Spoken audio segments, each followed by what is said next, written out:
We're in Lincoln, Maine, population about 5,200. We have a lot of recreational activity here, boating, snow sleds, ATVs, and we are also a service center for all the small towns around us. They come in for groceries, they use our library. It was in 2008, right when I took over as town manager, that First Wind came forward and wanted to work with the town to develop a wind farm. This project is the Rollins wind project for First Wind. We're constructing 40 1.5 megawatt turbines in the towns of Wynne, Lee, Lincoln, and Burlington, Maine.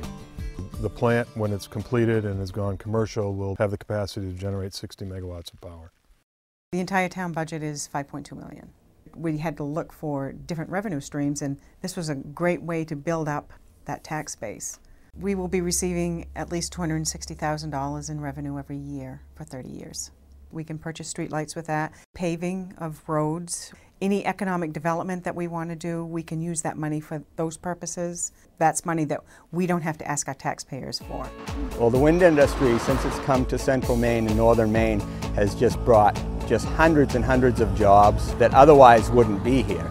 The wind industry is providing work for 195 people here today at the end of February in a Maine winter, and these guys probably otherwise would be sitting home, drawing unemployment or plowing snow or cutting wood or something like that. During this construction phase, it is super for our economy. I mean, our hotels are full, the restaurants are full, they're using all of our stores. It's growth for the town of Lincoln. I left the state in 2005. It was tough for my dad to see me actually leave because I couldn't find employment here in the state. So for him, it was a huge sigh of relief when he actually, saw me come back home and be able to actually make a living in my home state.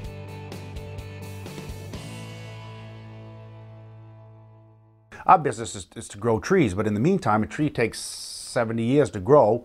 In the meantime, you got to pay your taxes and hang on to it. Well, so it worked really good for us because these wind towers are in a big management district of ours out there. We own tens of thousands of acres out there where it is.